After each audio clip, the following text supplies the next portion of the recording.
নমস্কার বন্ধুরা, আবারও চলে এলাম আমাদের আরেকটি নতুন রেসিপির সঙ্গে। আজকে আমি আপনাদের সঙ্গে শেয়ার করতে যাচ্ছি মাছের ঝোলের একটি অন্যরকম রেসিপি। এইরকম করে মাছের ঝোল রান্না করলে কিন্তু ভীষণ ভালো লাগবে। কোনো পেঁয়াজ রসুন ছাড়াই এই মাছের ঝোলটা কিন্তু তৈরি হয়ে যায়। খুব তাড়াতাড়ি এই মাছের ঝোলটা কিন্তু তৈরি হয়ে যায়, আর গরম ভাতের সঙ্গে খেতে কিন্তু ভীষণ ভালো লাগে এই মাছের ঝোলের রেসিপিটা। তাহলে চলুন কথা না বাড়িয়ে শুরু করি। প্রথমেই একটা কড়া গরম করে নিয়েছি, ওর মধ্যে আমি দিয়ে দিচ্ছি গোটা ধনে 1 টেবিল চামচ, তারই সঙ্গে আমি দিয়ে দেবো 1 টেবিল চামচ গোটা জিরে, আর দিয়ে দেবো আমি 2টো শুকনো লঙ্কা, আর দিয়ে দিচ্ছি আমি 2টো তেজপাতা একটু হাত দিয়ে আমি একটু টুকরো করে নেবো 2টো, আর দিয়ে দেবো। আর এটাকে আমি শুকনো খোলায় গ্যাসটা মিডিয়াম টু লো করে হালকা ভাবে একটু শুধু নেড়ে নেব। হালকা একটু যখন ভাজা হয়ে যাবে 1 মিনিট ধরে আমি একটু ভেজে নেব গ্যাস কমিয়ে। তারপরে ঠান্ডা করে একটা মিক্সার জারে দিয়ে ফাইন করে গুঁড়িয়ে নেব। এর মধ্যে কিন্তু 1/2 টেবিল স্পুন রাঁধুনিও দিয়েছি আমি। এদিকে দেখুন, আমি আধ ঘন্টা আগে মাছে লবণ আর হলুদ মেখে রেখে দিয়েছিলাম। আর নিয়ে নিয়েছি আমি আলু একটু লম্বা করে কাটা। আমি কিন্তু এটা পাঙাশ মাছ দিয়ে করেছি, আপনারা চাইলে যে কোনো মাছই নিতে পারেন। আমি কড়া বসিয়ে দিচ্ছি, কড়াটাকে খুব ভালো করে গরম করে নেব।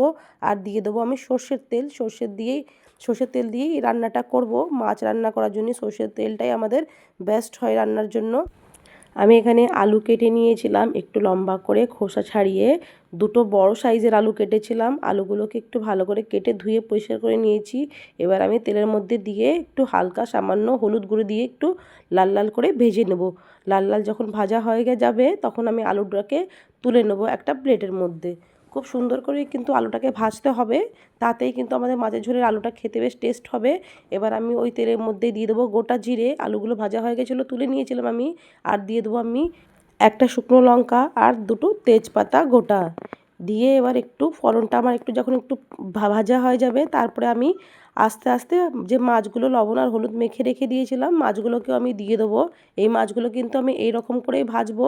এই মাছ কিন্তু বেশি ভাজা যাবে না, এই মাছ একটু হালকা করেই এইভাবে জিরে শুকনো লঙ্কা আর তেজপাতা ফোড়ন দিয়েই কিন্তু মাছগুলোকে ভাজবো।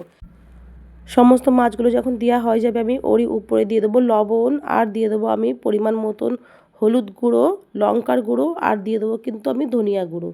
দিয়ে 2 মিনিট আমি এক পিঠটা ভেজে নেব। এক পিঠটা যখন আমার ভালোভাবে কিন্তু ভাজা হয়ে যাবে সেই সময়ে কিন্তু আমি আরেক পিঠটা একদম হালকাভাবে, এই মাছটা কিন্তু ভেঙে যাওয়ার সম্ভাবনা থাকে, সেই জন্যই আমি একদম আস্তে আস্তে করে খুন্তির সাহায্যে মাছগুলোকে আমি উল্টে দেবো। 2 পিঠটা আমি ওই পিঠটাও কিন্তু 2 মিনিটের জন্য ভেজে নেব। 2 মিনিট যখন ভাজা হয়ে যাবে আর এক পিঠটাও কিন্তু উল্টে দিয়ে আমার ভালোভাবে কিন্তু ভাজা হয়ে গেছে। এই সময় আমি কাঁচা লঙ্কা কটা কুচিয়ে রেখেছিলাম, কাঁচা লঙ্কা দিয়ে দিচ্ছি। আপনারা যে যেমন ঝাল খাবেন সেই হিসাবে দিয়ে দেবেন। তারই সঙ্গে আমি ভেজে রাখা আলুগুলোকে দিয়ে দেবো। দিয়ে আমি একটু 2 মিনিট কিন্তু হালকাভাবে নেড়েছিলাম। আমার থেকে স্কিপ হয়ে গেছে, আর জল দিয়ে দিয়েছিলাম আন্দাজ মতন। ওইটা আপনারা আপনাদের হিসাব মতন যে যেমন ঝোল খাবেন দিয়ে দেবেন। তবে এটাতে একটু মাখো মাখো মতন ঝোল ভালো লাগে। ঝোল দেওয়ার পর কিন্তু 5 থেকে 7 মিনিট আমি মিডিয়াম টু লো ফ্লেমে ঢাকা দিয়ে রেখে দিয়েছিলাম, যতক্ষণ না আলু সেদ্ধ হচ্ছে। আমি এইভাবেই কিন্তু ঢাকা দিয়ে রেখেছিলাম। তারপরে ঢাকাটা খুলে যখন আলুটা সেদ্ধ হয়ে যাবে আমি এখানে যেই মশলাটা ভেজে গুঁড়িয়ে রেখেছিলাম সেই মশলাটাকেও কিন্তু দিয়ে দিয়েছি, আমি 2 টেবিল স্পুন দিয়ে দিয়েছি। এবার আমি দেখুন এই ঝোলটা যেহেতু একটু কোনো পেঁয়াজ রসুন দিইনি সেই জন্য পাতলা ঝোল, ওই ঝোলটা গাঢ় করার জন্য আমি 1 টেবিল স্পুন এখানে আটা নিয়েছিলাম, আর একটু কিছুটা আমি ঝোল দিয়ে দিচ্ছি। যে এটা আমাদের মাছের ঝোল আছে সেখান থেকে আমি 2 হাতা মতন ঝোল নিয়ে এর মধ্যে একটু আটার মধ্যে দিয়ে গুলে এবার এইটাকে আমি মাছের ঝোলের মধ্যে কিন্তু অ্যাড করে দেবো।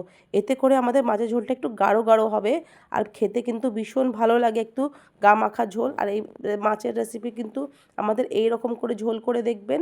পাঙাশ মাছের রেসিপি কিন্তু এই রকমই ভালো লাগে। আমি পেঁয়াজ রসুন দিয়েও করেছি, কিন্তু আমার পেঁয়াজ রসুন দিয়ে খুব একটা ভালো লাগেনি। তবে এই রকম করে আপনারা খেয়ে দেখবেন, ভীষণ ভালো লাগবে।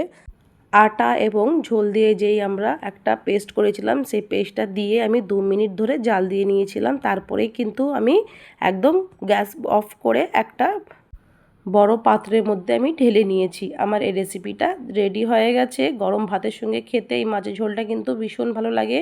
আপনারা অবশ্যই একবার ঘরে এরকম করে মাছের ঝোল ট্রাই করে দেখবেন, আপনাদেরও খুবই ভালো লাগবে। আশা করছি আমার এই রেসিপি যদি ভালো লেগে থাকে তাহলে আমার চ্যানেলটিকে লাইক করবেন, শেয়ার করবেন, সাবস্ক্রাইব করবেন, অবশ্যই কমেন্ট করে জানাবেন আমার এই রেসিপিটি কেমন লেগেছে। এবারের মতন আসি, আবার আসবো আরেকটি নতুন রেসিপির সঙ্গে।